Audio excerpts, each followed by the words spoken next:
Our Saturday concert features one of the greatest works in the classical canon, the so-called Goldberg variations by Johann Sebastian Bach.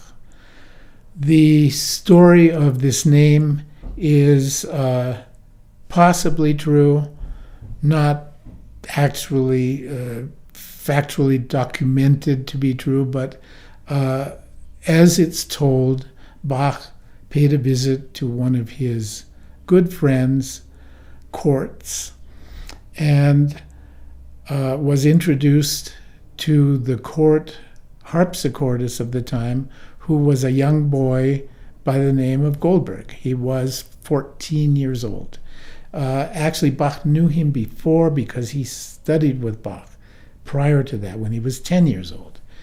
And this count asked Bach, apparently, to write a piece for Mr. Goldberg, the young Mr. Goldberg. And as the story goes, the piece was supposedly to be played when the Count went to sleep because he had insomnia, and listening to this, he would fall asleep.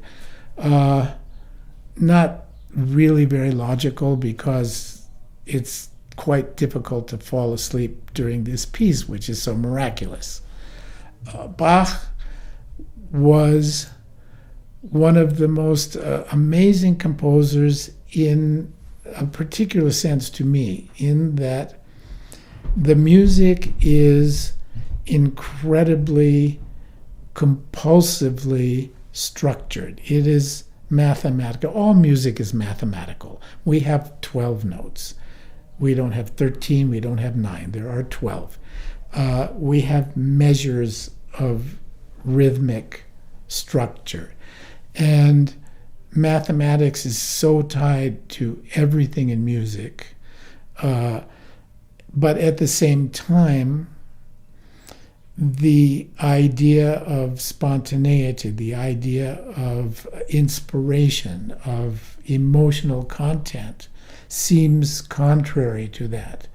But actually, Stravinsky said, the more structured, the more disciplined and influence you have in writing the music, the more freedom comes out. And this is really true.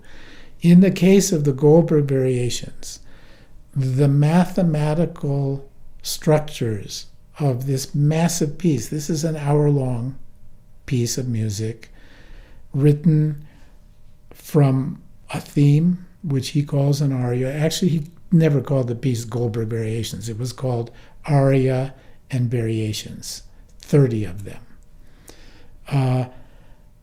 It's so mathematically precise in the sense that the 30 variations are actually 10 sets of 3. 10 sets of 3 variations. Every third variation is a canon. A canon as in row, row, row your boat. Each one of the canons of these 10 is based on an interval which expands. So the first one is on an interval. The second of the canons is the next interval. The next one is the next interval.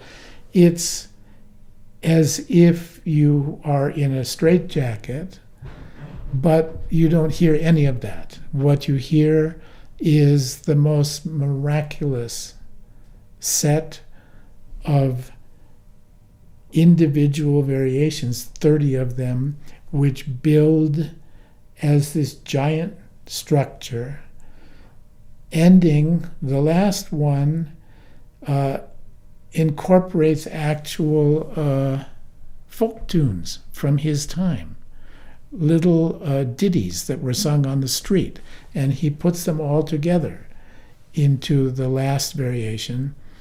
And then in one of the great strokes of genius, he doesn't finish with the most massive, the most propulsive, the most engaging, large structure.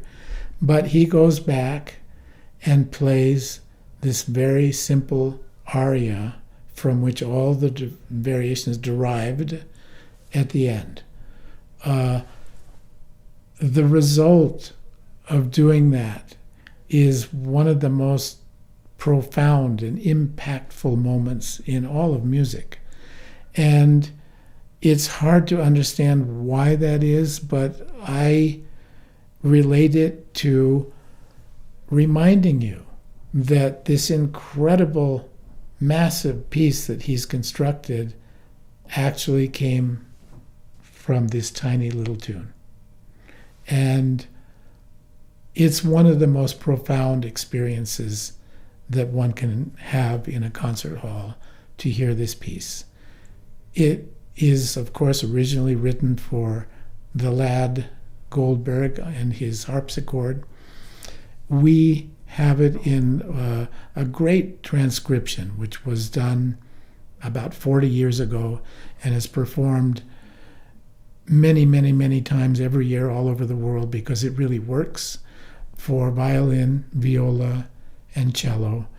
And one of the things that does is humanize the sound from a plucked harpsichord to string instruments, which are much more emotional to us.